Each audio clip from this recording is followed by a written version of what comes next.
मैं पेपर में जाके बैठा, एक बार टीचर मेरे पास आया, उसने मुझे एक आंसर बताया और चला गया। दूसरी बार मैंने उसको कहा कि सर ये वाला, उसने कहा आ रहा। तीसरी बार मैंने उससे पूछा नहीं, तीसरी बार नहीं बुलाया मैंने उसको। मैंने कहा ठीक है, मैं सो गया पे बहन चो, पढ़ के फेल हो गया। पापा ने पूछा कि टीचर ने तुझे बताया नहीं क्या आंसर? मैंने कहा उसने बताया नहीं, मैंने पूछे नहीं। बस बात ये है यार। अरे सुन। हाँ पापा, रिजल्ट देखा तेरा, तू तो फेल हो रखा है। फेल कैसे हुआ भाई तू? अरे पापा हुआ यूँ कि मैं एग्जाम में बैठा, मेरे से एक भी सवाल बन नहीं रहे थे, तो उतने में एक टीचर आता है, उसने एक सवाल बताया, मैं लिख लिया तुरंत। फिर मैंने उससे दूसरा पूछी, बताया ही नहीं, इग्नोर करके निकल लिया। और तुम्हें तो अपने लड़के का एटीट्यूड पता ही है, एक बार कोई अगर मुझे इग्नोर कर दे फिर नहीं सुनता मैं दोबारा उसकी। मैं पेपर किया साइड और मैं सो गया वहीं। बेटा की बात बता, पेपर किसका था? अरे कैसी बात कर रहे हो पापा, पेपर तो मेरा ही था ना, तभी तो गया था देने।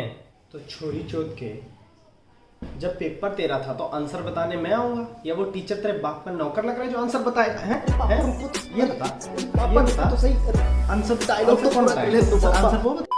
अगर तुम्हारी लाइफ में भी कभी तुमसे कोई ऐसा बंदा टकराता है जो कोई गलत काम को भी एकदम छाती चौड़ी करके इस तरीके से बताए जैसे कि उससे अच्छा काम तो कोई हो ही नहीं सकता, तो समझ जाना कि वो एक चूतिया है। और तब तुम्हारा सबसे इंपॉर्टेंट काम ये रहेगा कि जितना जल्दी हो सके उससे छुटकारा पालो, क्योंकि अगर उसकी बातें एक बार तुम्हारे दिमाग पे हावी हो गई तो फिर तुम्हारा भी कोई इलाज नहीं है। और दूसरी बात, अंकल जी, अगर आपका लड़का एग्जाम में फेल हो गया है और उसे 4 जूते मारने के बजाय आप ये पूछते हैं कि बेटा एग्जाम में टीचर ने नहीं बताया आंसर, तो समझ जाना कि उसको बिगाड़ने में और उसको ऐसा बनाने में सबसे बड़ा हाथ आप ही का है। नहीं बोलता कभी किसी लड़की को कि तूने उसको फॉलो क्यों कर लिया, उसे अनफॉलो कर। नहीं, जहां मुझे दिखता है ना कि मेरे साथ जो लड़की है उसने मेरे अलावा किसी और लड़के को फॉलो कर लिया, मैं उसे अनफॉलो कर देता हूँ और रिमूव कर देता हूँ। वो मेरे से पूछती है कि देव तुमने ऐसा क्यों किया, तो मैं सीधा बोलता हूँ कि मैं किसी ऐसी लड़की को फॉलो नहीं करता जो मेरे अलावा किसी और को फॉलो करती है। इस बंदे की एक भी वीडियो मुझे ऐसी नहीं मिली, एक सिंगल वीडियो जिसको देख के मैं कह सकूं कि यार चलो इस बात में थोड़ा लॉजिक है, इस बात में थोड़ी सेंस है, इस बात में थोड़ी सच्चाई है। एक सिंगल वीडियो नहीं मिली मुझे इसकी ऐसी। बढ़िया, मतलब जोगिंदर वाली वीडियो भी तो अच्छा, ये वो वाला है क्या? हाँ, जोगिंदर को रोस्ट करा था जिनने, एलवी यादव के साथ रहता है वो है ये। एलवी यादव की टट्टे चाटता है ना, देख चाट रहा होगा किसी और वीडियो में अभी। फाइनली एक वीडियो मिल गई गाइस। अगर हम फिजिकल होते हैं और तू वर्जिन है, मैं तुझे सीरियसली लूंगा। लेकिन अगर तू वर्जिन नहीं है तो हम सेक्स कर सकते हैं, लेकिन मैं तुझे सीरियसली लूंगा। बस सिंपल मेरा फंडा है, क्योंकि मैं उस टाइप का इंसान हूँ। मतलब कुछ लड़के ऐसे होते हैं जिनको लगता है कि वो डिजर्व यही करते हैं कि वो जिस बंदी के साथ लाइफ टाइम रहे उसको पहले किसी ने टच कर रखा हो।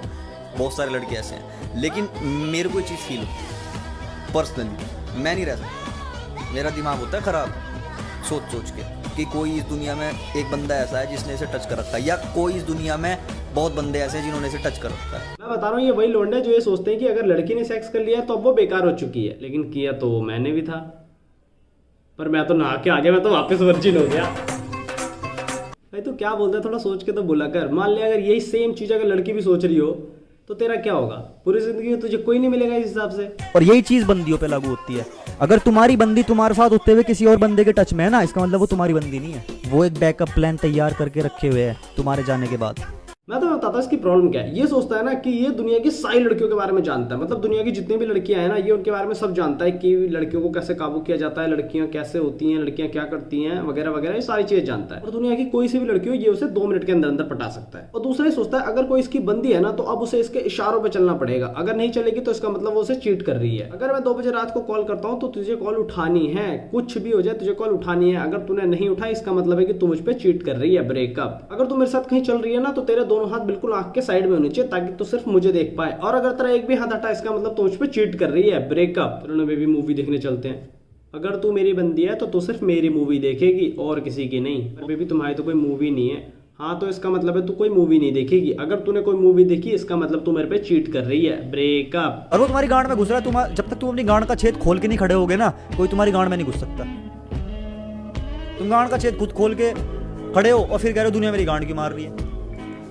भाई मैं बताऊं, अभी ना सिर्फ लक्ष्य घुसा है, अभी तो पूरी कम्युनिटी बाकी है। यूट्यूब का नियम तो तुझे पता ही है, यहाँ बस लोग व्यूज के सगे हैं। और एक बार अगर तेरा पिछवाड़ा ट्रेंडिंग पे चला गया ना तो तेरे होल का हॉल बना देंगे ये सारे। और तेरी वीडियो देख लक्ष्य ने बनाई है, उसके पास इतनी बड़ी ऑडियंस है, इसका मतलब है तू ट्रेंडिंग पे जाएगा ही जाएगा। अगर लक्ष्य ने वीडियो बनाई है तो थकेश तेरे ऊपर वीडियो बनाएगा ही बनाएगा।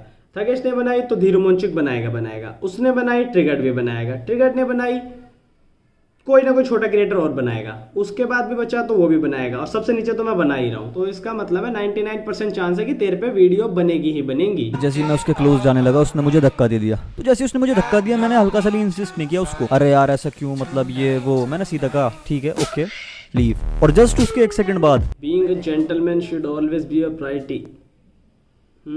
जेंटलमैन, पर हम तो है ही ना। इस बंदे को लगता है कि बस अपनी वीडियो में ऐसे जेंटलमैन लिख देने से, सिर्फ लिख देने से कोई बंदा जेंटलमैन हो जाता है। पर भाई आपने जो पीछे अपनी वीडियो से भसोड़ी फैला रखी है उसका क्या करोगे? उसको कैसे जस्टिफाई करोगे अपने इस जेंटलमैन कैरेक्टर से?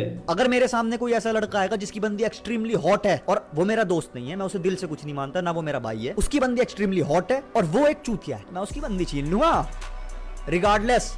Gentleman spotted guys. आ गया भाई आपके अंदर का वो जेंटलमैन। मौत होगी लग रहा है उसकी, या फिर भाई ने धुएं में उड़ा दिया होगा। एक तो भाई ये बंदा इतना नशा करता है ना भाई, हर दूसरी वीडियो में इसके हाथ में सिगार होती है, बीड़ी जैसा बंदा है, हाथ में सिगार लेके घूमता है। और एक चीज तुमने नोटिस करी, ये इसने पहले ही बोल दिया कि बंदा अगर चूतिया हुआ तो, क्योंकि इसको ये पता कि अगर नहीं हुआ तो वही इसका मोर बना देगा रिगार्डलेस। अगर तुम्हारे दोस्त के तुम्हारे अलावा और भी दोस्त है ना तो वो तुम्हारा दोस्त नहीं मेरे भाई, क्योंकि वो तुम्हारा बेस्ट फ्रेंड है, तुम उसे अपने सीक्रेट बताते हो, उसका भी कोई बेस्ट फ्रेंड है जिससे वो तुम्हारे सीक्रेट बताएगा।